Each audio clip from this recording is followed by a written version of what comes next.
Zhao Xinxin's mother came to her door again asking for money, this time claiming it was to buy a house for her son's wedding.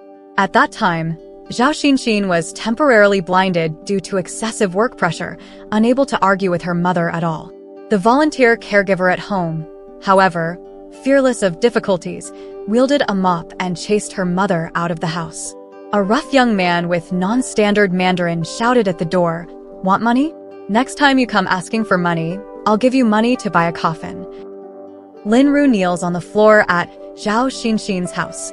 Zhao Xinxin sat with her head bowed, waiting at the dining table for her caregiver, Zhao, to cook for her. "Xinxin, please, this is the last time. Your younger brother is getting married soon. This is the last time Mom will ask you for money," Lin Ru pleaded. Even though Zhao Xinxin couldn't see, she could imagine Lin Ru's calculating expression. "You said the same thing last time. I just gave you 30,000. I'm not an ATM, Zhao replied. The sound of Zhao cooking was loud, and the kitchen smoke drifted into the living room. The TV was broadcasting news about a nearby explosion that killed 7 people, likely due to mishandling of fire. Lin Ru dared not respond, stood up, and went to the kitchen to drive the caregiver out. "Go away. Can you take care of someone? Look at this smoke. My daughter's eyes are already bad. The news just said it was due to mishandling of fire, and you want to burn my daughter's house down again," Lin Ru scolded. Zhao hesitated, standing aside as Lin Ru held a jar of chili sauce, intending to pour it into a bowl. "She can't eat spicy food. The doctor forbids it," Zhao interjected. Lin Ru paused, then smiled awkwardly at Zhao. Returning to Zhao Xinxin, Lin Ru sat down and suggested, "Daughter, you should fire this caregiver. I'll take care of you, and the money you give your brother can be considered my salary." "He doesn't want money," Zhao Xinxin said. "The caregiver was arranged by me through a volunteer organization. It cost me tens of thousands to treat my eyes. I can't afford to hire someone to take care of me," Lin Ru explained. Lin Ru hesitated to speak further, resorting to kneeling in her original spot. Zhao served 3 bowls of rice and placed them on the table in front of Zhao Xinxin. Will she eat?" he asked timidly. "I don't care," Zhao Xinxin replied, listening to Lin Ru's cries beside her. After half an hour, Lin Ru showed no intention of getting up. Unable to bear her wailing, Zhao sighed. Zhao Xinxin stood up, preparing to go inside, but Zhao stopped her. "Where are you going?" "I'll get money for her and send her away." "Don't." Suddenly determined, Zhao pressed Zhao Xinxin back into her seat and glanced at the bowed Lin Ru. He fetched a mop from the bathroom and began pushing Lin Ru out, muttering, "Move aside. Don't kneel here. Kneel over there." Lin Ru slowly moved, inch by inch, until she reached the door. Opening it, Zhao pointed the mop at her. "No money. You can leave now." Why does a caregiver have so much to say? I can't stand even one caregiver. This is the first time I've seen such a mother. If you don't leave, I'll hit you on the head. Stubbornly, Lin Ru was struck by Zhao with the mop. Jumping up, Lin Ru was pushed outside by Zhao, forced to leave. With the mop on his shoulder, Zhao shouted after her, "Want money? Come back for money again, and I'll use the money to buy coffins for your whole family." The door slammed shut, muffling Lin Ru's cries. After completing all this, Zhao reverted to his usual timid self, cleaning the floor carefully. Hearing everything, Zhao Xinxin sat at the dining table and laughed. "Thank you, brother," she said. Zhao didn't know how to respond and scratched his head. After a while, he muttered, "I can't believe a mother would do that." Much later, Zhao Xinxin spoke up, "She's not my real mother." Zhao Xinxin wasn't born into the Lin family, she was adopted. The Zhaos didn't adopt her out of a desire for a daughter, but because they wanted to go work outside, leaving no one to care for their child. A family nearby had 3 daughters and wanted to give one away. The Zhao couple chose her. In the end, the Zhaos didn't mistreat her, and she had enough to eat and wear, but Zhao Xinxin always knew this would never be her home. When Zhao Xinxin reached the age to start primary school, her family decided to postpone it for 2 years. This coincided with the age when their son started school, so they could arrange for him to be in the same class. Everything Zhao Xinxin experienced growing up was for another boy. If someone bullied her, she had to report it to the teacher, and if her grades were poor, she had to help him improve his. Finally, when it was time for the college entrance exam, she went to a school outside the province, leaving home and the brother she always had to take care of. The Zhao family stopped providing her with living expenses and tuition. Zhao Xinxin had to earn for herself. Standing on unfamiliar land, she repeatedly reminded herself, "It's okay to suffer a bit. As long as you don't starve, it's worth praising." Then, when she stayed to work in the city, her family realized she could make money. So they followed her, asking her for money. Lin Ru was always like this, knocking on the door, standing outside obediently, but never caring about her well-being. Zhao Xinxin talked with Zhao about those past events and suddenly laughed. "There aren't many people in this world who have been kind to me." She walked back to her room, feeling the wall. "You're one of them." Zhao paused, then slowly cleared the table. After finishing, he went to the kitchen to brew a bowl of soothing pear soup for Zhao Xinxin. Sitting on the small couch, he took out a necklace from his pocket, given to him by his master. There weren't many people in Zhao's life who had been kind to him. His master was the only one. Lin Ru's family didn't give up. Without informing Zhao Xinxin, they secretly arranged for a blind date for her. The suitor was a policeman living in the nearby city, currently busy with the recent fire that killed 7 people. When Zhao returned home with groceries, Zhou Chuan was already sitting with Zhao Xinxin. He gently handed Zhao Xinxin a cup of water, and when her hair fell over her ear, he smiled with narrowed eyes. Lin Ru's family had always been unreliable, but the most reliable thing they ever did was find a decent suitor for Zhao Xinxin. It was the day with the most laughter in Zhao Xinxin's house, and even Zhao joined in with a couple of drinks. Zhou Chuan didn't mind Zhao Xinxin's blindness. He looked at her blushingly and talked about his hope that one day she could buy her own small house. He thought she was wonderful. The doctor didn't allow Zhao Xinxin to drink alcohol, but Zhao and Zhou couldn't stop her. Holding a small cup, tears streaming down her face, she said she would just take one sip. Zhao poured her a bottom of the cup, and as soon as she finished drinking, her face turned red.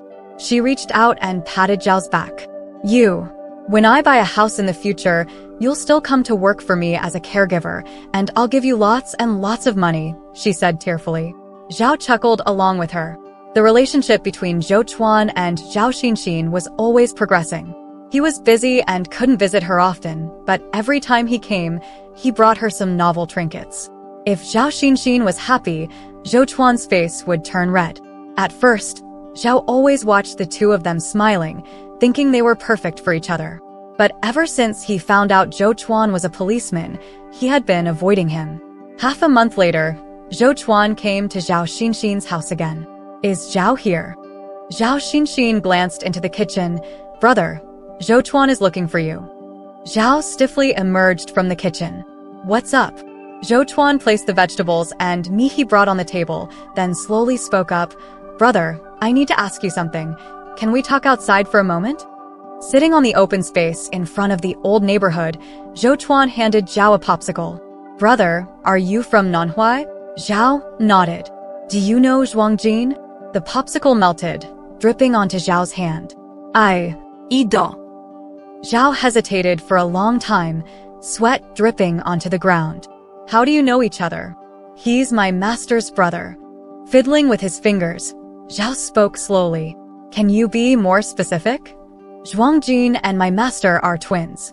My master was a cook who ran a restaurant in the town, and I followed him." "Why did you come to Beishur then?" Zhou Chuan asked. "My master died, burned to death in the fire at the restaurant. The restaurant closed down, and I had nowhere to go, so I came here." "Zhuangjin died, burned to death in the fire," Zhou Chuan said. The news replayed vividly in Zhao's mind. The popsicle dropped to the ground, and he clasped his hands, tears suddenly falling. "He was my master's brother. He was my only family." Zhou Chuan didn't say anything more to Zhao. He received a call and hurried away, telling Zhao to contact him if he had any information. Feeling lost, Zhao stood downstairs, the sun in the sky making his head spin. After Zhou Chuan left for a long time, he slowly went upstairs. After a while, Zhao Xinxin's eyes showed signs of recovery.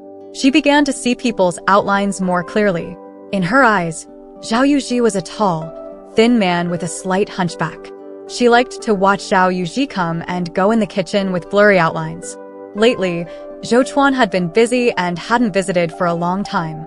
Their team had one case after another, and occasionally, Zhao Xinxin would call him at night, but it always ended with Zhou Chuan snoring. Last time, Zhou Chuan took Zhao Xinxin to the snack street behind their house. Worried, Zhao Yuji gave numerous reminders and instructions. Zhao Xinxin, on the other hand, was delighted. She waved to Zhao Yuji and quickly went out. Under the dim lights of the snack street, Zhao Xinxin couldn't see, but she could hear many voices. He tried to sense her, carefully looking after her, accompanying her step by step. They didn't return home until very late. Zhao Yuji anxiously waited at home.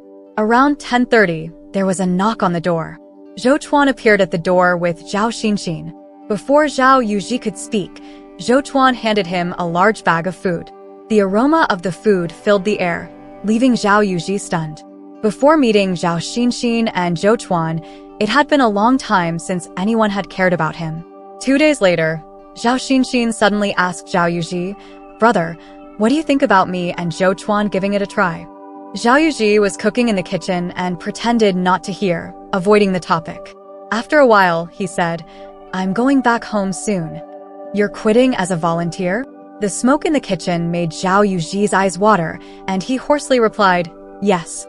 Actually, Zhao Yuji didn't know if Zhou Chuan had suspected anything. Staying here, if the truth ever came out, he wouldn't be able to return home. Beishir was too fast-paced. Someone who grew up in a small county town, even if he were to die, he wanted to die in the slow-paced town. Lin Ru came to see Zhao Xinxin again. This time, she brought a lot of candy, looking very cheerful. "Look, Xinxin, your younger brother is engaged. Take a look at this candy, it's for you." Zhao Xinxin touched each piece of candy. Finally, Lin Ru pulled out a red envelope from the candy bag, containing several hundred yuan. "Xinxin, this is from your birth mother. If you have time, go back and take a look." Zhao Xinxin touched the thickness of the envelope. She knew Lin Ru and her family must have taken a portion of the money. But in truth, she didn't care. When she was young, she was passed around from one family to another like an object, devoid of any rights. And it had been like that ever since. After starting to work, life was always busy, but as long as she received her salary, she was one step closer to having her own home. Lin Ru seemed to just want to share her joy with her today. She cooked for Zhao Xinxin and wiped the table. "What do you want this time?" As Lin Ru was leaving, Zhao Xinxin asked her. Embarrassed, Lin Ru smiled. "Your brother wants to borrow money to buy a house. Can you be a guarantor for him?" She waved her hands in a panic. "You don't have to pay back this money. We'll figure it out. Your dad and I are getting old, and the bank won't agree." Lin Ru grabbed her hand, but Zhao Xinxin held onto the door frame and pushed hard. For a moment amidst Lin Ru's loud noise, Zhao Xinxin's eyes cleared. The light from the window fell onto the table, illuminating the candy wrappers and the red envelope with sparkling lights. "Daughter," Lin Ru called out. Zhao Xinxin fell to the ground. When Zhao Xinxin woke up again, it was completely dark outside. Lin Ru had brought her to the hospital and then left hastily, always reluctant to spend money on her. She sat on the hospital bed, listening to the sounds around her. After a long time, she heard Zhao Yuji's voice, usually submissive but with a hint of urgency this time. "Xinxin, Xinxin," he called her. "Brother." Zhao Xinxin followed the direction of the voice and asked Zhao Yuji, "Brother, am I blind again? Isn't it just dark outside?" Zhao Xinxin asked him. Zhao Yuji reached out and stroked her hair, gently, like an elder's affection for a younger one. Tears fell from Zhao Xinxin's eyes. When she was young, Zhao Xinxin saw her birth mother for the first time in 7 years. Her mother returned to the village after many years to deal with house matters. She didn't know the way and walked through the small path in the middle of the cornfield, followed by the village idiot. Startled, she ran faster and faster, and Zhao Xinxin, standing in front, holding the vegetables she had just bought, watched her mother rushing over in panic. "What are you doing?" Zhao Xinxin shouted at the idiot behind her mother. The person was scared away, and Zhao Xinxin said to her birth mother, "Don't walk alone here, it's not safe." The woman nodded and took out a piece of candy from her bag, giving it to Zhao Xinxin. "Thank you, little girl." Zhao Xinxin looked at the scar on her hand and recognized her as her mother. 7 years ago, she also put a few pieces of candy in her arms and sent her out the door. "I don't want your candy." After speaking, Zhao Xinxin knocked the candy out of her hand. Later, on the day her mother left, Zhao Xinxin went home to feed the chickens and found a cloth bag near the chicken coop. Inside were 500 yuan and a bag of candy. Zhao Xinxin told herself that she didn't want it. Many years ago, the adults had always used such tricks to treat her, trying to exchange small favors for greater benefits. This was the first time someone had hurriedly rushed to her side when she was sick, touched her hair with their hands, and put the money earned from helping others in front of the doctor, saying in their usual timid tone, "Please help her with her eyes again. We'll pay whatever it costs." So today, with the money in the red envelope on the table, the candy Lin Ru brought, and her brother crying on the phone saying thank you, Zhao Xinxin finally didn't care anymore. Throughout one's life, one must sever ties with many things. Zhao Xinxin thought she was too foolish, so she softened her heart time and time again. After returning home, Zhao Xinxin was repeatedly emphasized by the doctor to rest. Zhou Chuan finally found some time to visit Zhao Xinxin. Zhao Xinxin was busy making a note to put on the door. Zhao Xinxin is an orphan. No father, no mother, no brother. Whoever dares to claim any relation will be beaten by her brother. Zhao Yuji's handwriting was ugly, and he even used a red pen to emphasize the 2 exclamation marks. Zhou Chuan couldn't help but laugh at the note. Although Zhao Xinxin couldn't see it, she could hear Zhao Yuji's careful sounds of pasting things, and she laughed along. In the evening, the 3 of them went to the rooftop to barbecue. Barbecuing wasn't Zhao Yuji's forte. Zhao Xinxin commented on every dish from the side. "This one is a bit overcooked, brother. That one isn't cooked yet. They all taste fishy." Zhao Yuji was annoyed by her remarks and scolded her, "Just eat. Your mouth never stops." Zhao Xinxin pushed Zhou Chuan to roast skewers, but Zhou Chuan couldn't cook, so all the skewers he roasted were burnt. He insisted on tricking Zhao Xinxin into eating them, causing Zhao Xinxin to furrow her brows in bitterness. "Brother, look at him." Zhao Yuji cautiously glanced at Zhou Chuan, who stuffed a skewer into his mouth. It was bitter and spicy. Zhao Yuji coughed intermittently and pointed at Zhou Chuan. "You, wait." Before Zhou Chuan could say anything, he was called back by a phone call. He hurriedly grabbed 2 skewers and waved to the 2 people before leaving. That was the happiest time for the 3 of them, but later, these scenes turned into black and white photos in their memories. When Zhou Chuan returned, the air suddenly became very quiet. The evening breeze blew past Zhao Yuji, who was drinking, and as the alcohol entered his stomach, he sighed. "Brother, why did you come to Beishir?" Zhao Xinxin asked. "For a full meal." Zhao Yuji laughed awkwardly. "What about you? Why did you come here?" "To earn money to buy a house." Zhao Xinxin grinned. People like Zhao Xinxin and Zhao Yuji were most suitable for such mundane aspirations. Perhaps finding it boring, Zhao Xinxin suddenly stood up, holding the sign in her hand, and giggled. "I'll tell you something big, brother. I'm actually an alien. I came to this dump for peace." Zhao Yuji was amused by her, and he stood up imitating her, pointing at the electric pole under the dim streetlight, where there was an advertisement for a tour group. Zhao Yuji pointed at the advertisement, sticking out his tongue, and said, "Then I'm also an alien. I'm here for love and freedom." It started raining. Zhao Xinxin leaned into Zhao Yuji's arms and laughed heartily. A light came on downstairs, and someone shouted up, "Are you going to sleep? It's late at night. What's all this talk about love or not? Superstitious nonsense." Zhao Yuji took Zhao Xinxin downstairs. It rained all night long. That night, Zhao Xinxin slept especially peacefully. She had always thought that life would continue like this forever. The next morning, Zhao Yuji helped Zhao Xinxin downstairs for a walk. Zhou Chuan hadn't slept all night. He stood downstairs holding breakfast. However, this time, he stood by the roadside for a long time and still didn't dare to approach Zhao Xinxin to greet her. He just waved to Zhao Yuji. Zhao Yuji walked over, and Zhou Chuan pursed his lips, hesitated for a moment before asking him, "Have you seen Zhuang Jin before he died?" In that moment, Zhao Yuji's mind exploded and blood rushed to his head continuously. Zhao Xinxin obediently sat on the bench, facing the direction of the two men. "Yes, I have." "When was it?" "A month ago." "Where?" There was silence for a moment, and Zhao Yuji looked down at the ground, saying, "At his house." "Why didn't you say anything before?" "You said he was dead. I was afraid." "Then, why did you come to Beishur?" "I couldn't do the work at brother's place, so I wanted to go somewhere else to take a look. I lost my ID card and had nowhere to go. It was raining those days, so I came to Xinxin's house just to have a meal." Zhou Chuan and Zhao Yuji sat on the chairs for a long time, and finally, Zhou Chuan took him back to the police station. The day before Zhuang Jin died, Zhao Yuji went to his house, and the next night Zhuang Jin's house caught fire, burning 7 people to death, all of whom had sleeping pills in their bodies. The case changed from accidental fire to arson. Zhou Chuan investigated for a long time and found out that Zhuang Jin was a usurer with too many enemies, one after another.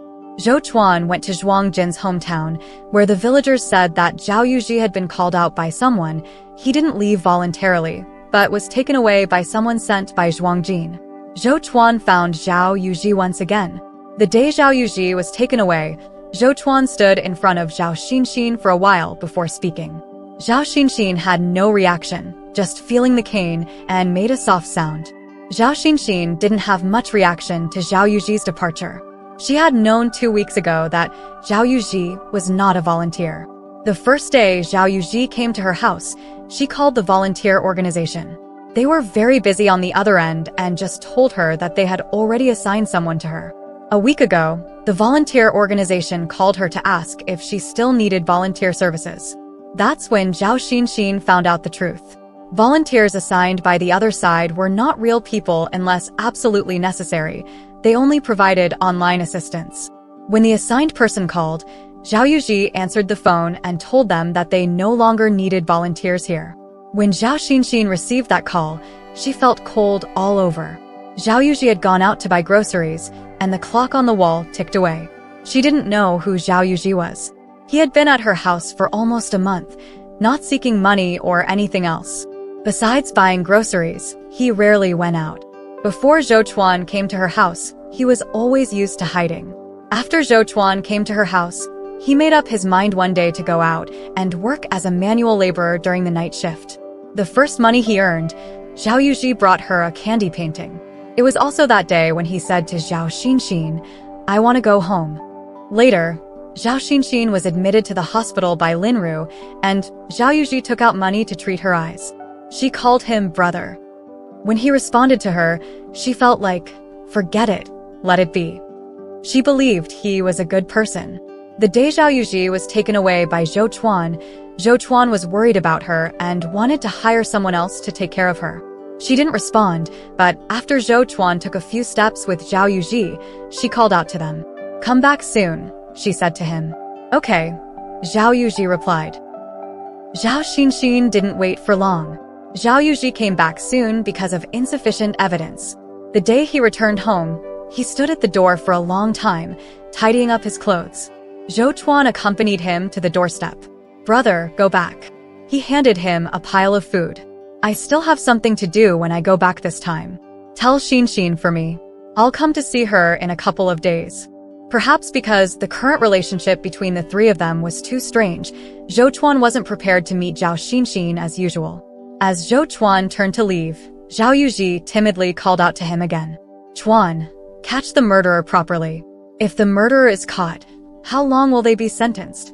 Zhou Chuan was stunned for a moment, his fingers tightening and then loosening. "At least 10 years or more."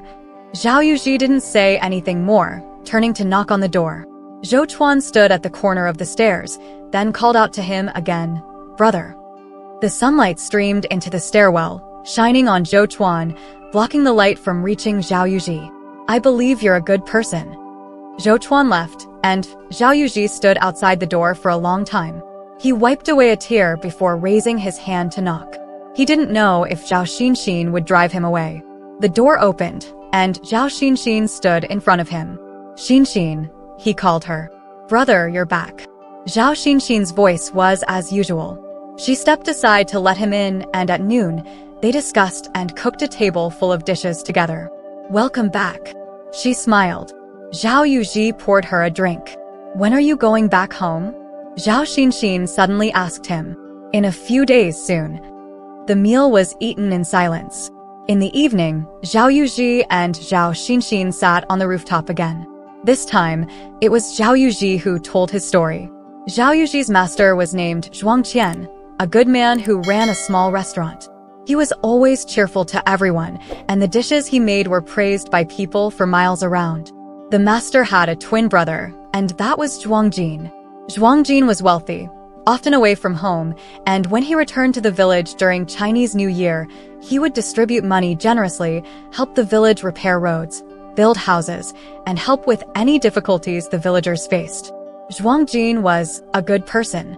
When Zhao Yuji said this, he seemed confused.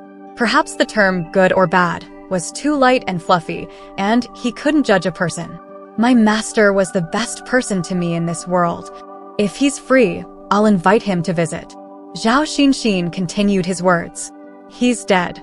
The restaurant caught fire, and he burned to death." At the end of the year, the restaurant caught fire and Zhuang Qian was burned to death in his sleep. Zhao Yuji worked and earned money to rebuild the restaurant. Zhuang Jin's brother often came to see him, leaving him some money, tears in his eyes as he held his hand, saying that he had a hard time. After drinking, he asked if his master had left him any last words. He always said no. Zhuang Jin believed and didn't believe. Zhao Yuji didn't know what kind of answer he wanted. He always didn't like to interfere with others' affairs. If he didn't interfere, he wouldn't get hurt. So he continued to live as usual, running the restaurant, sweeping his master's grave, and occasionally drinking with Zhuang Jin.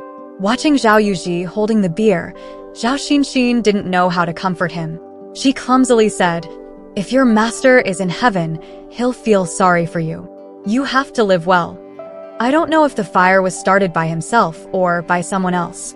If it was set by someone else and no one avenges him, I don't think I'll be happy. Zhao Yuji said softly, and Zhao Xinxin didn't hear him clearly. "My master was a good person, enduring bullying and accusations without complaint. So maybe he wasn't unhappy, but I am." With the beer in hand, Zhao Yuji stood up and walked towards the stairs, his shadow elongated by the moonlight. Let's go downstairs and sleep." Zhao Xinxin's eyes showed signs of recovery one morning. She felt the familiar soft contours again. The next day, Zhao Yuji was leaving. Zhao Xinxin insisted on going out to see him off. From her bag, she took out 2,000 yuan and handed it to him. "Take it. The journey is long, so take care of yourself on the way. When you get home, reopen the restaurant properly." "I don't want it." Zhao Yuji pushed it back to her. "You should keep it and buy a house soon. Get away from that family as soon as possible." "Zhao Xinxin, if I leave, what will you do if someone bullies you?" "I'll find you. This place has high prices and life is fast-paced. I can't adapt to it." "I can't adapt either." Zhao Xinxin and Zhao Yuji went downstairs together. Before they descended, Zhao Xinxin glanced back at the living room. She left her phone in the living room, and there was a missed call from Zhou Chuan displayed on it. She couldn't actually see it clearly, but she always felt that she shouldn't answer that call. Zhao Yuji looked at the blazing sun outside. "Where are you sending me?" "You should go back. To the bus station. We may not see each other for a while. Hurry, you might miss the bus if you're late." Zhao Yuji led Zhao Xinxin to the bus station, not far from the subway entrance. Zhao Yuji looked at Zhao Xinxin and suddenly said cautiously, "Let's take the subway. I've never been on it before." "Okay." That day, Zhao Yuji took the subway for the first time. There were too many people, making him nervous. Zhao Xinxin stood inside, holding him tightly. "Actually, I'm not used to taking the subway. It feels strange." Zhao Yuji smiled. Like Zhao Xinxin, he had grown up seeing only the round moon and endless fields when he opened and closed his eyes. Life always moved quickly, and he and Zhao Xinxin couldn't quite keep up. He preferred walking on the dirt roads of his hometown, leaving footprints in the mud with each step. He and his master had always been slow-paced people, living their lives leisurely. There were too many people in the big city. The buildings were tall, and the lights were bright, making it difficult to see the moon clearly most of the time. When the subway arrived at the station, Zhao Yuji ran to buy 2 ice creams. They licked their ice creams all the way to the train station. At that time, Zhou Chuan called Zhao Xinxin 3 times, but she didn't answer. Zhou Chuan finally found evidence that Zhao Yuji was the murderer. He couldn't contact Zhao Xinxin, so he checked Zhao Yuji's train ticket. The moment Zhao Yuji entered the train station, his hair stood on end. People who lived in fear of being harmed were always especially sensitive to impending danger. Zhao Yuji turned around and smiled at Zhao Xinxin. Zhao Xinxin, don't let anyone bully you anymore. If you come to find me in the future, I'll treat you to noodles. The best noodles in our hometown are from a small stall at the southern alley. A bowl costs 6 yuan, and it's better than what I make. Zhao Xinxin bit her ice cream stick and smiled at him. The sun was blazing, reflecting off Zhao Yuji's eyes. He came to the city where Zhao Xinxin lived because he was in a hurry when he ran away, and the money he had left was only enough to get here. It had been raining for several days, and he didn't dare to use his ID card. He had nowhere to go, so he reluctantly chose Zhao Xinxin, a blind person. He observed her for 3 days outside her house and saw her going to the volunteer organization. 3 days later, he stood nervously outside the door, speaking awkward Mandarin. But everything was just too coincidental. It just so happened that the volunteer organization didn't give Zhao Xinxin a clear answer. It just so happened that Zhao Xinxin injured her leg 2 days later. It just so happened that Zhao Xinxin didn't have any family members to take care of her.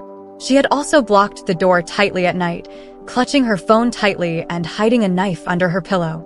She had feared that Zhao Yuji had ulterior motives, but he had been kind to her.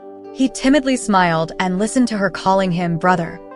Because love is rare, so when it's received, there's no room for doubt. But it turned out that Zhao Yuji just wanted an easy way to get a meal. The blazing sun hung in the sky, and Zhao Yuji hugged Zhao Xinxin tightly. Zhao Xinxin, I will always be your brother. Zhao Xinxin hugged him back. Go on, be safe on your way home, and don't look back. Zhao Xinxin helped tidy up Zhao Yuji's clothes. In a low voice, she said, let's both be good people from now on. Zhao Yuji paused for a moment and softly replied, okay. He turned around. As Zhao Xinxin called out from behind him, brother, have a safe journey. Zhao Yuji didn't dare to look back. With half an hour until the departure, Zhao Yuji put his hand into the bag and grasped the knife. Never before had Zhao Xinxin heard footsteps so clearly. She turned back, not having walked far, and heard a commotion behind her. Zhao Yuji quickly moved aside, carrying his bag. Chuan, how long will the murderer be sentenced? He asked. At least 10 years, Zhou Chuan replied. Zhao Yuji once sat alone on the rooftop, looking at the moon in the sky. Master, it will take too long to go in, too long. No one will wait for me to come out. I don't want to wait anymore. If I manage to escape, I'll go home and continue running the restaurant. If that wasn't possible, at the train station, Zhao Yuji threw away his bag and took out the knife from it. He grabbed the person next to him, looked in Zhou Chuan's direction, and raised the knife. With a bang, a bullet from the opposite policeman hit Zhao Yuji's forehead. Zhou Chuan stared at the bullet that had been fired from the gun, feeling like his legs were filled with lead, unable to move. Zhao Xinxin didn't turn around. Whispering carefully in his ear, Zhao Yuji said to her, don't look back later. No matter what happens, just keep walking forward. The people in the train station were quickly evacuated, and the police went to investigate the body. Zhou Chuan knew that Zhao Yuji wouldn't harm anyone, but no one would take a chance to see if he was a good person. Zhao Yuji lay on the ground, tears falling from the corners of his eyes, a pool of blood behind him. In his entire life, until the very end, he had hardly said a few words. Zhao Xinxin walked out of the train station with the crowd, the sunlight outside blinding. She felt her way with her cane, carefully walking on the road. The guide path ahead was occupied again, but someone came over to help her navigate around it. Thank you. No problem. Tears fell from Zhao Xinxin's eyes. She continued walking forward, back to her home, where there was only her alone. When Zhao Xinxin returned home, the Linru family was already there. Xinxin, what's wrong? Linru wanted to talk to her. Zhao Xinxin silently bypassed them. I'm talking to you. You can't see or speak. Linru's husband, who was not biologically related to her, said. Zhao Xinxin suddenly laughed. She listened to the voices, turned around, lifted her cane, and fiercely struck the man. You useless bastard, hiding behind women every day, not doing anything, just sucking my blood. Her brother stepped forward to stop her, and Zhao Xinxin leaned against the nearby window. If you dare to touch me today, I'll take you all down with me. Her brother and her father were stunned, speechless. Linru cautiously approached, reaching out to touch Zhao Xinxin's face. Don't touch me, don't talk nonsense. Anyone in this house can criticize you. Anyone can hide behind you when they encounter problems. If you don't stand up for yourself, you only know how to exploit me. If you love suffering, don't drag me into it. I've had enough. Zhao Xinxin walked past Linru, rubbed her face, opened the door forcefully, and slammed it shut. The room was quiet, and Zhao Xinxin sat on the sofa for a long time. The phone rang. It was Zhou Chuan calling. Xinxin. Brother Chuan, I'm fine. You've been working hard lately. Take care and rest well. She hung up the phone. In fact, Zhao Yuji hadn't lied to Zhou Chuan much. He had never been a smart person. Lying was something he was not good at. Zhao Yuji was an orphan, and Zhuang Qian was a widower who took him in and raised him. He even sent him to school for a few years, and although he studied hard, his grades never improved. The teacher sighed and said he wasn't cut out for academics. After finishing middle school, he never went back to school. But Zhao Yuji was a good cook like Zhuang Qian. He learned how to cook quickly, and his new dishes were delicious. He was like Zhuang Qian, cheerful yet timid. He had a childhood friend, and they grew up together. When his friend went out to explore the world, he stayed behind to look after the restaurant. His friend built a new house, and he stayed to look after the restaurant. His friend got married, and he still stayed to look after the restaurant. However, on the day of his friend's wedding, he went to the venue and handed over the betrothal gifts. His friend saw him and arranged for him to sit in a corner. Zhao Yuji looked around at the most expensive restaurant in the county, the most expensive banquet hall. He didn't envy it. He was always cheerful. Many people said that Zhao Yuji was too stupid. Yes, Zhao Yuji was too stupid. The world always moved fast, but he was always slow. So, no one was willing to wait for him. The day Zhuang Qian died was the third year when Zhuang Jin made a lot of money. The village's dirt roads were replaced with asphalt roads. Zhuang Jin was considered a good person by the villagers. Zhuang Jin had followed a big brother in the city for many years. The big brother lent money at high interest rates, and Zhuang Jin helped collect debts. Later, the big brother got into trouble and died, and Zhuang Jin became the new big brother, cautiously but ruthlessly collecting debts. Zhuang Qian overheard Zhuang Jin lending money at high interest rates in the city, and he looked at his younger brother. Two brothers of the same mother, yet their paths were completely different.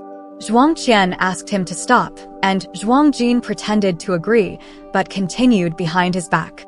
Zhuang Qian was afraid of such things, so he repeatedly advised and even threatened to report Zhuang Jin. Zhuang Jin knew his brother was timid and wouldn't report him. But he was annoyed. Yes, he was annoyed. He and his brother drank a lot in the restaurant, and they argued after drinking too much. Zhuang Qian couldn't stand steadily and fell asleep halfway through the argument. An evil fire surged in Zhuang Jin's heart. He threw the cigarette butt onto the curtain and poured some alcohol. The fire burned fiercely, and he stood outside watching for a while. The person burning in the fire was his brother. Everything happened naturally, so even investigations seemed like accidents. In this regard, Zhao Yuji was not as smart as Zhuang Jin. He always made everything happen naturally without leaving a trace. Zhuang Jin was afraid that Zhuang Qian had left evidence to give to Zhao Yuji. He cursed Zhao Yuji behind his back, calling him a coward and pretending to be tough. But there really wasn't any evidence. No matter how much Zhuang Qian disliked Zhuang Jin's actions, he knew he was his brother. Later, Zhuang Jin got into trouble for lending money at high interest rates, so he called Zhao Yuji to the city. Since he was suspicious of him, he might as well kill him directly to cover up everything. Zhuang Jin was too deliberate, and Zhao Yuji already had a vague idea in his heart at that time. His master's death was probably related to Zhuang Jin. At first, Zhao Yuji didn't intend to seek revenge against his master. He was too cowardly and wouldn't confront anyone. Before being taken in by Zhuang Qian, he had eaten meals at many households. He knew from a young age that people wouldn't always be kind, and those who were kind to him would leave behind a pile of debts. He always knew that turning a blind eye was the best way to survive in this world. But when Zhuang Jin's men came to take him away, he sat on the train, holding a shabby bag for luggage, trembling as he stood aside. Zhuang Jin's place was remote. As soon as he entered, he couldn't chat for long before Zhuang Jin asked, "Didn't my brother leave you anything?" "Nothing." Zhuang Jin chuckled. Recently, there had been some trouble with the loans he had given out. He had already made arrangements and was prepared to scapegoat Zhao Yuji if necessary. "All right, then you can stay." Zhao Yuji pondered all night, and the gist of it was that he wasn't going to let him live. He lay on the bed with tears in his eyes, thinking of his master. A good person, but with no way out. Zhao Yuji decided to seek revenge. Zhuang Jin was not around during the day, but he sent someone to watch him. He stayed there for a few days, responsible for cooking for Zhuang Jin. Seeing him occasionally hesitate, Zhuang Jin said, "It's not time for him to die yet." His subordinate said, "Boss, we can't hide that batch of goods anymore." Zhao Yuji knew it was over for him. On the day of the incident, fearing suspicion, he secretly put sleeping pills in the water. That night, the 7 people sat in the room chatting and laughing while Zhao Yuji sat aside silently gazing at the moon. When everyone was asleep, he opened the gas valve, causing a gas leak that led to an explosion, killing the 7 people. After arriving, Zhao Yuji often went out under the pretext of buying groceries, coming and going repeatedly until he could completely avoid surveillance. The day before, he disguised himself as if he were going out, then doubled back from the blind spot of the surveillance. After completing everything, Zhao Yuji ran along the blind spot of the surveillance and hurried to the nearby city. This was the beginning of his story with Zhao Xian. Zhao Yuji was actually a thief, not sincere at all, just stealing to find a place to settle down. Zhou Chuan and Zhao Xian watched as Zhao Yuji was cremated. Zhou Chuan never doubted him. Even when taking him away, he always thought Zhao Yuji was a good person. But good is relative. Just like Zhuang Jin, in the eyes of some people, he was also considered a good person. As they investigated further down Zhao Yuji's trail, they finally found records of the purchase of sleeping pills and a glimpse of him in the surveillance footage, which they had watched countless times. When Zhao Yuji was shot dead, Zhou Chuan saw him fall, and his heart raced. "Chuan, next time you come, I'll make you fish-flavored eggplant." "Okay, brother." Zhou Chuan handed the ashes to Zhao Xian. It turns out that a person is not just skin, blood vessels, and tissues, but also a reputation passed down through generations, moments of rebelliousness, and soft love encountered by chance. 3 months later, Zhao Xian's eyes finally recovered. She looked at the glaring light and the familiar room. Zhao Yuji's ashes were placed inside the cabinet in the living room. She looked at the photo, the first time she saw what Zhao Yuji looked like. He seemed to be of average height and build, quite handsome. Lin Ru had not entered Zhao Xian's home again. She had come to cause trouble before, but Zhao Xian pretended not to see her. When someone pointed fingers at her, she looked at them and said, "Point again, and I'll bite your hand off." Zhao Xian decided to give up the fast-paced life of the big city. After so many years, she finally made up her mind to live for herself, starting from this moment. She terminated the lease on the house, blocked Lin Ru's family's numbers, and prepared to go out and explore. She would settle down in a place she liked and work hard to live there. The first stop she wanted to go to was Zhao Yuji's hometown. On the day of her departure, Zhou Chuan came to the train station to see her off. Just like every time he went to see Zhao Xian, he brought along a plastic bag filled with some snacks. At the ticket gate, he took out the snacks and stuffed them into Zhao Xian's bag. For Zhao Xian, Zhao Yuji was an extremely important person. They had met by chance, but he was more important to her than anyone she had ever met in her life. She and Zhou Chuan tacitly agreed not to mention their relationship again. Actually, no one was at fault. It was just unfortunate that things didn't work out. Take care. Giao Xin Xin quay về tòa Yu Chuan. She passed through the ticket gate and looked back. Zhou Chuan was still standing there, holding a bunched-up plastic bag and smiling at her. Let's go, he said softly. With Zhao Yuji's ashes on her back, Zhao Xian boarded the train. She looked ahead, determined not to look back this time. In this world, there were two hearts. She placed hers and Zhao Yuji's together, sending them to a distant countryside to eat 6 yuan bowls of noodles. Zhao Xian watched as the scenery outside flashed by. Zhao Yuji's hometown was indeed beautiful. She saw green plains and tall mountains. She gazed at the scenery passing by. She remembered Zhao Yuji sitting on the terrace, sticking out his tongue, probably talking in front of a small advertisement. Why are you alive? Well, for love, for freedom.